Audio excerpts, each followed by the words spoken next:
L'OMS demande d'inclure d'urgence la santé dans les négociations en vue de la COP 29 sur le climat.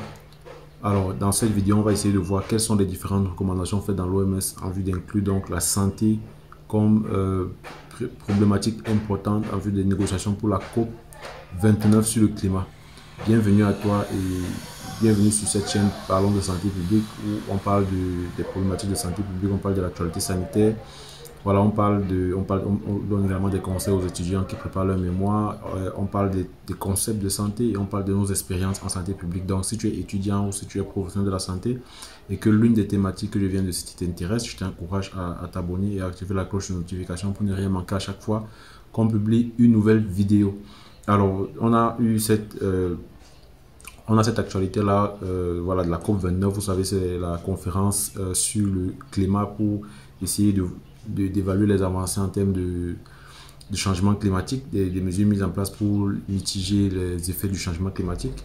Et on est en préparation de la COP 29 et l'Organisation mondiale de la santé a fait des recommandations pour véritablement s'assurer que la santé sera prise en compte dans les différentes négociations sur le changement climatique. Ça, c'est très important parce qu'on sait que lorsqu'on parle du climat et voilà, la santé également est extrêmement liée au climat et au changement climatique. On va essayer de vérifier, voir les différentes recommandations qui ont été formulées par l'Organisation mondiale de la santé. Et il y a plein de recommandations qui ont été formulées donc, par l'Organisation mondiale de la santé en ce qui concerne l'inclusion l'inclusion de la santé comme problématique du changement climatique. On a par exemple le fait qu'il faut faire de la santé et du bien-être humain la principale mesure de la réussite en matière de climat afin de catalyser les progrès et d'assurer une adaptation et une résilience centrée sur les personnes.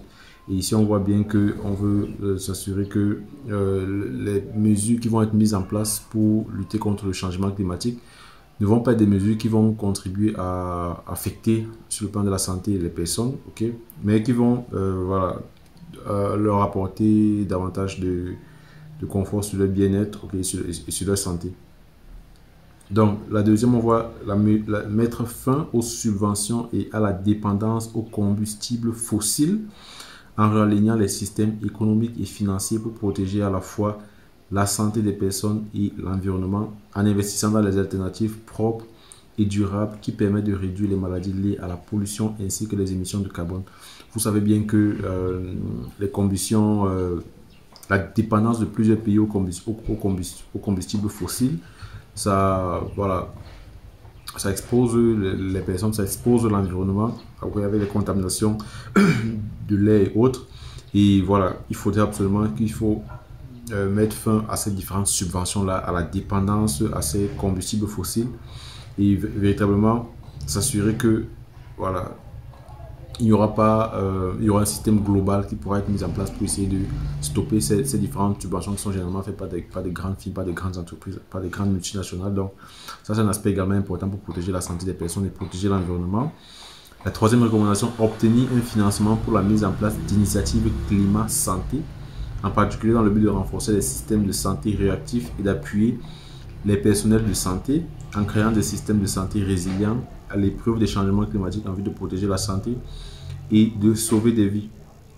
Alors, ici, c'est beaucoup plus pour essayer de faire un plaidoyer, okay, et obtenir des financements pour qu'il y ait des initiatives climat-santé qui vont véritablement s'assurer du lien effectif qu'il y a entre le climat et la santé sans que l'un ne puisse affecter l'autre, okay, et faire en sorte que les systèmes de santé soient de plus en plus réactifs et prompts à financer et apporter le soutien aux différents personnels de santé, okay, en faisant en sorte que le système de santé puisse être résilient, okay, et puisse être capable de s'adapter aux différents changements. Alors la prochaine recommandation, c'est investir dans des solutions ayant fait leur preuve. Il s'agit uniquement de 5 interventions, notamment les systèmes d'alerte, chaleur, santé, une énergie domestique propre, une tarification efficace des combustibles fossiles qui permettrait de sauver près de 2 millions de vies par an et d'apporter 4 $ des États-Unis de bénéfices pour chaque dollar investi. Là, on voit beaucoup plus le fait que il faut déjà en luttant contre les impacts du changement climatique également, il peut avoir des avantages positifs, ok, des conséquences positives pour... désolé, on a été coupé. Voilà, on évoquait le fait qu'il faut investir dans des solutions ayant fait leur preuve, c'est-à-dire mettre en place des systèmes qui vont garantir une énergie domestique disponible pour les différents ménages. Et vous savez, il y a par exemple cette possibilité-là d'être plusieurs entreprises qui donnent la possibilité aux ménages d'installer par exemple un gaz domestique en utilisant le gaz qui est généré par exemple des toilettes. Ok, on utilise le gaz qui est généré par les déchets, par les différents déchets pour produire du gaz. Et c'est dans ce genre de solutions-là que l'OMS invite ceux qui vont réfléchir dans le cadre de la COP29 à investir davantage. Alors la prochaine recommandation, mettre davantage l'accent sur le rôle des villes dans les résultats en matière de santé grâce à un aménagement urbain plus durable, à une énergie propre, à des logements résilients et à des services d'assainissement améliorés. Alors, les villes ont bien évidemment un impact important voilà, en matière de santé. Si il y a une urbanisation qui est bien répartie, un aménagement du territoire qui est contrôlé, alors ça pourra limiter les effets du changement climatique. Ça pourra faire en sorte que voilà, on a des services d'assainissement qui soient améliorés, qui soient faciles à implémenter. Et c'est dans ce genre de solution que l'OMS invite également à s'y plonger. Donc, accroître la protection et la restauration de la nature et de la biodiversité en mesurant les avantages synergiques pour la santé de l'air, puis de l'eau et de la sécurité alimentaire. Ici, il faut vraiment s'assurer de maintenir, de restaurer la biodiversité, maintenir la protection de la nature, la protection des espèces rares qui également peuvent être affectées par le changement climatique. Et vous savez, il faut s'assurer que la chaîne alimentaire voilà, est garantie. Donc ça, c'est des éléments importants que l'OMS suggère de mettre en place.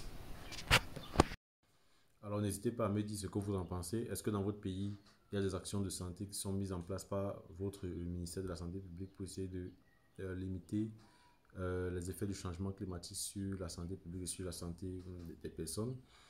Faites-moi part en commentaire. Nous, on se revoit pour une prochaine vidéo. Sentez-vous bien.